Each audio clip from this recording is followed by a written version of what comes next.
So when I did this for my own business, I was kind of like a consultant in that situation because it's my wife who delivers all of the services to the clinic. Um, I've always been, although I'm involved in other areas of the business, in terms of like her role, I'm an outsider. I don't understand it at all. So first thing we did was we spent a day to 3 days together in bits, and I literally just said, Maria, show me how you do this thing. I recorded it on audio or with a video, um, and she just did the thing. I asked the questions as we were doing it, and by the end we had this asset, which was a video, which I then transcribed, and I used the asset myself to create the system. So, for example, we sell these things called heartbeat bears, where if a pregnant lady's having an ultrasound scan, they're going to have the heartbeat of their baby recorded. The recording then goes inside a teddy bear, and you can kind of squeeze it and repeat it back. Most of all of the 3 people that we employed actually had no idea how to do that. But by the time they started, they could go into the handbook, watch the video, follow the steps, bam, no questions asked. It's just done. That's one example. So obviously I don't have the ability or a relationship with Dicky to do exactly like that. But I'm viewing this article here as the equivalent because they've already gone to the effort of, Dicky's already gone to the effort of documenting it almost with Nicholas in the form of a blog post or an article on their website. So this is good enough as a starting point to create a system from. So I'm just going to go through it step by step and pick out the important points. So I'm going to just open text edit. It doesn't need to be complicated here. Simpler the better.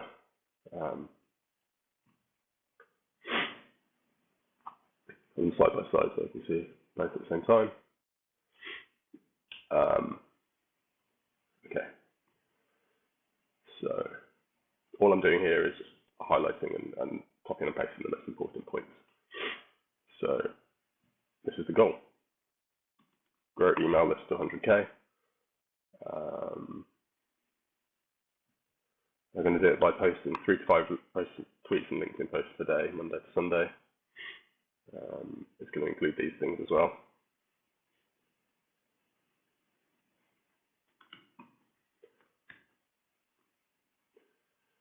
So most of the time, creators show this stuff after they've achieved their desired goal. Like that. Just comes down to creating a repeatable system, which they've done. Put on the 3 hours.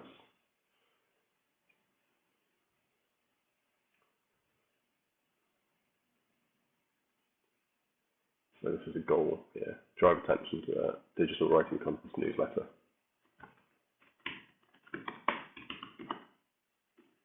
So spaces out, so you can see where they separate.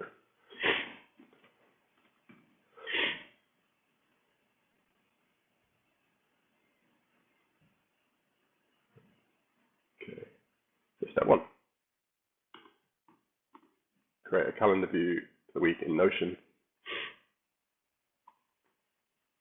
Now this is interesting because I was going to create a system for them in the tools that we use, Workflow and Asana, because they're really simple, they're free, and they can be used by Dicky to either as is or to put into their own system. But I can see here now that they use Notion for almost their things. So having never used Notion before, I may or may not give that a try. We'll see. Might be easier and a better outcome if they were to like copy it into their own like templates and stuff in Notion. But I'll think about that.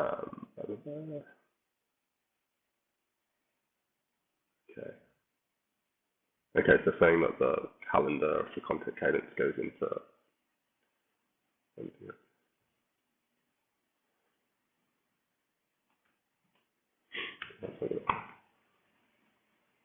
Save that image to the desktop, isn't it?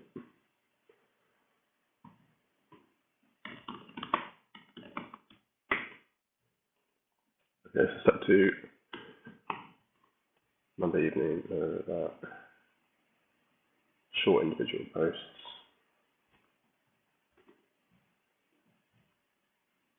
purpose is to keep you on top of mind. For example,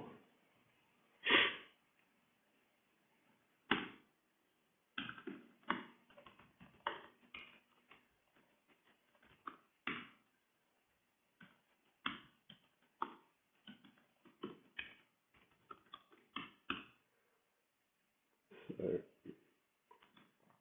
these are the times that they post.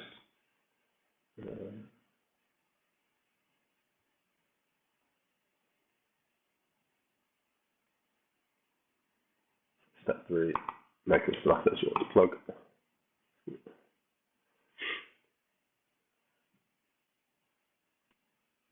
Based on the idea of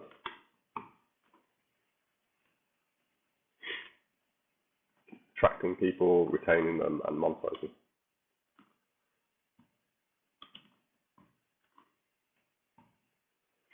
So what we're doing here is creating an attraction content strategy. These are the assets to plug.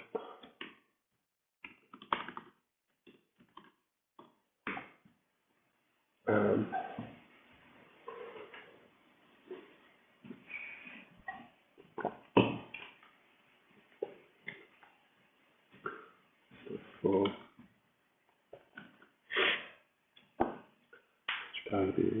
spread the assets you want to plug across the week.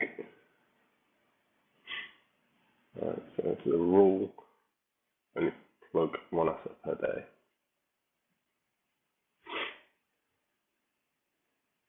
It's a useful note that we'll include. So this is exactly what they do on each of the days, at least at the time of publishing. I can't remember if this is the same as the last one, but I'll just keep moving forward.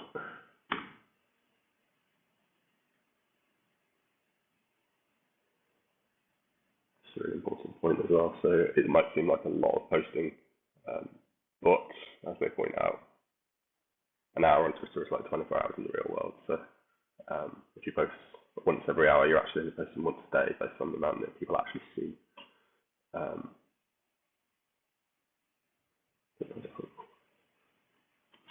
Supporting note, the team, if they ever, obviously Nicholas and Dickie know this, but if they ever get someone else to follow this process for them, if not already, then it's useful background information or supporting information to know. Additional step, open windows for growth content. I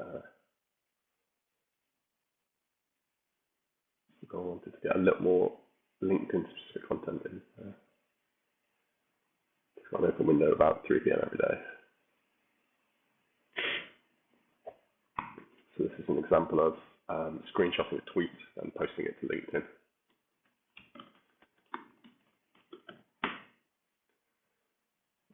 Why not do this for our own content from other high-performing creators? That's interesting. So they're saying some people, this is a good example from Justin Welch, so he's posted a tweet,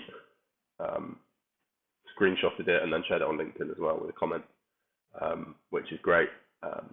But Dickie and Nicholas are acknowledging that they can do this both for their own content on Twitter, but also from the creators, which is valuable to all three parties, to followers, to Dickie and Nicholas, and also to the person that they share the content from, whether that's Justin Welch or somebody else.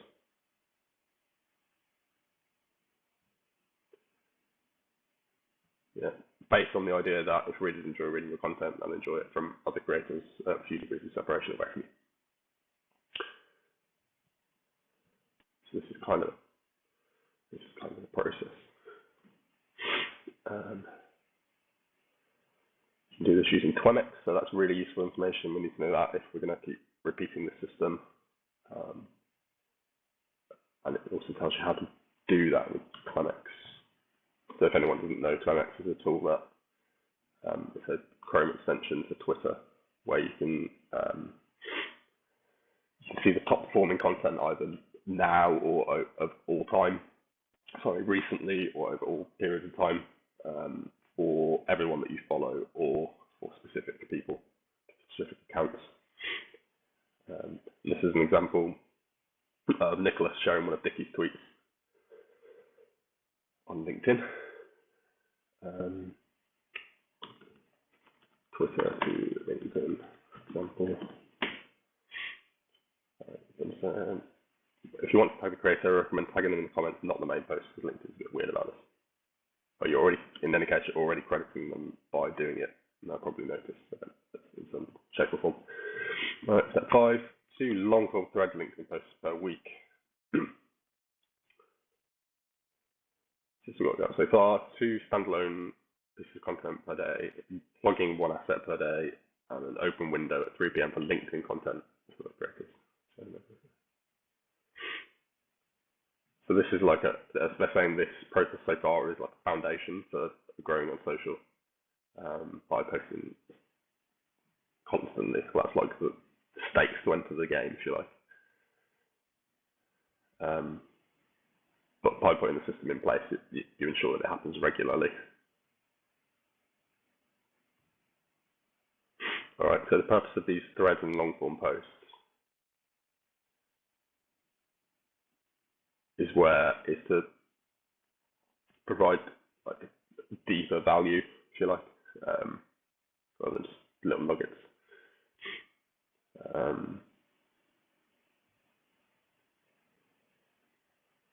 All right, so this is like the process of doing that, basically.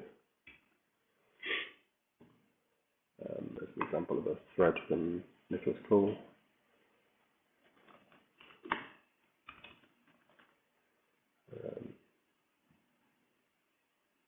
Another one. If that's the same image, but it might be whatever.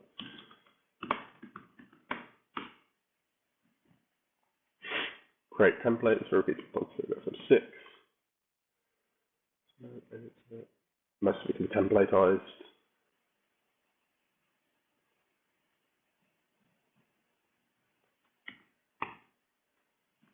So like that way it was.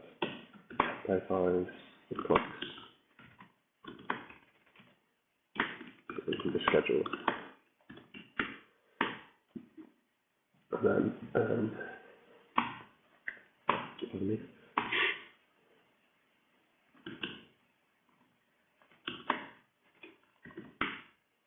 right. Examples of what they and you can plug. For example, step 7, reuse successful standalone content. Because if you get more juice out of your old content without having to put time and energy into creating new stuff all the time, although new stuff is obviously an important part of the strategy.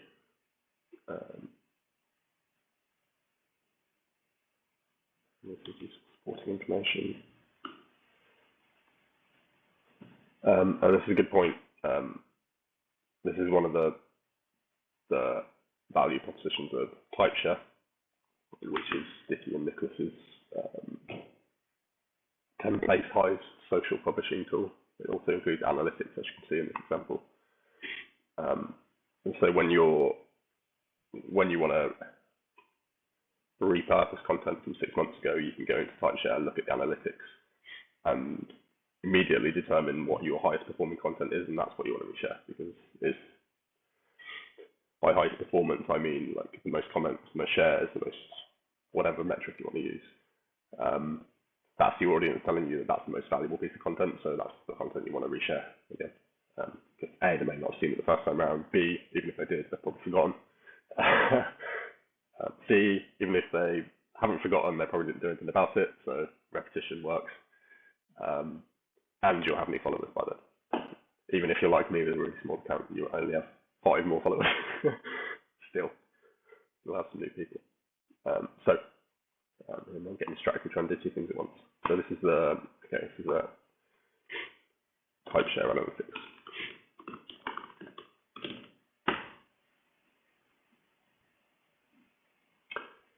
Step 8, batch posts. They're basically saying work ahead by creating multiple pieces of content in advance. So screenshots on Twitter, so LinkedIn is a good example of that. It's really easy to just do in batch. You might not want to On the other hand, you might not want to write 35 threads in one go. You'll be exhausted and they're probably won't be any good. Type share allows you to schedule. So step 9, schedule all of this in advance. Fine. You do this in type share.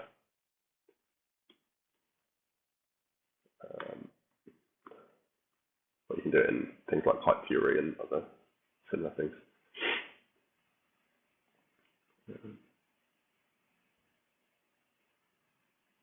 So, just to review, the goal is for you to be able to focus on writing great threads and building your business, which is the purpose of it all. And so by creating the system, Dickie and Nicholas have realized that by creating the system, they can achieve that goal. They can focus on creating really valuable content to people. And the purpose of them sharing it with you here is that you can do exactly the same. So that's it. That's the end of the article. So one thing I've noticed is they've put a lot of time and effort into this, and it's fantastic and incredibly valuable. I've used it myself. This isn't in the right format for them to implement as a business efficiently and effectively. So that's what I'm going to try and do now, convert it from a blog post that's trying to help other people to an internal business system that's going to help them repeat and repeat and repeat with little time and energy going into that as possible.